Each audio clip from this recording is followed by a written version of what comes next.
Hello again. It's been a long time, and I'm doing some unit testing on some of my demo stuff and for a client, and I wanted to bring something to your attention that I found and was able to fix.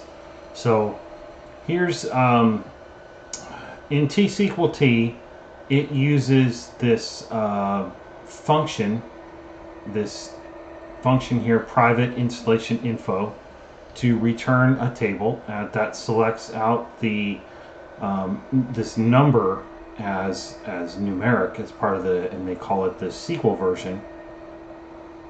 But as you see, it's hard coded, right? It doesn't actually go out get like the real SQL version.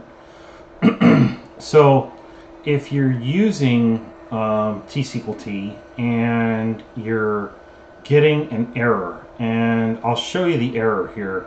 So let's first I'm going to close that real quick, and I'll go back into here, and I'll go back into functions, and I'll change that back to 15 in installation info. I'm going to change that back to 15.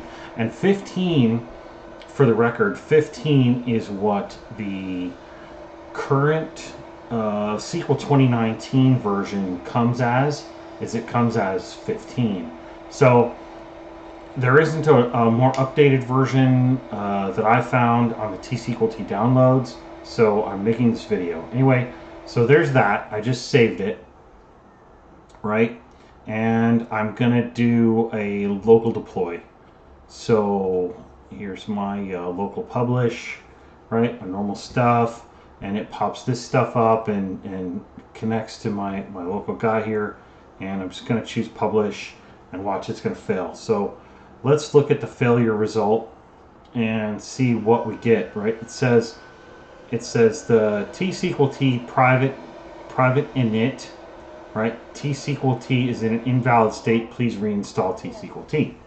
Okay, so let's look at tSQLt private init real quick. And this is the benefit, really, of having this inside of a project, is you can go look at this stuff and you can say, hey,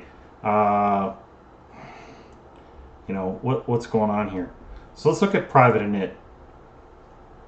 So here's our error message, right? tSQLt is in an invalid state. Please reinstall tSQLt, right? There's our error message. So from there, it's looking at version match, right? If version match equals 0. So when do we get version match equal to 0?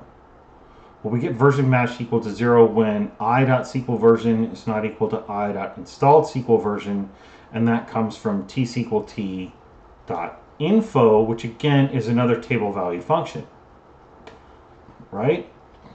So let's take a look real quick at tSQLt.info. If I just write a fresh query and I say select all from, right, tSQLt.info, what does it give me? Well, it gives me installed version on SQL is 15, SQL version is 16. So this is that 15 that I just showed you that comes out of private installation info over here.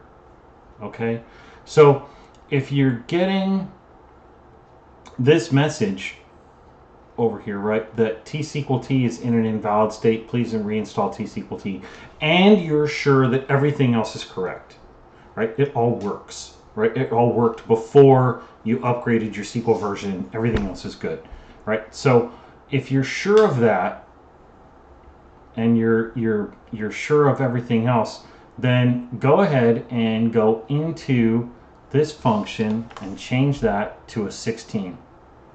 Just change it, right? And then you'll be good to go. So I changed it, and I'm gonna do another.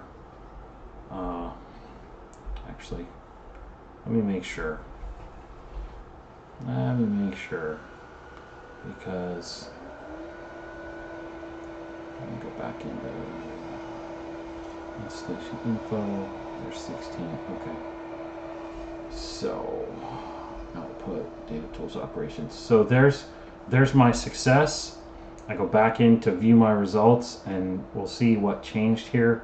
It says it changed this value back to 16, and now, wouldn't you know it, all my tests run and life is good. So this is just a quick video to show you that. I will try and remember to put that error message in the show description, and we'll get this out to everybody so that you know how to use tSQLt on SQL 2022 and have it work. Cool. Thanks, guys. Bye.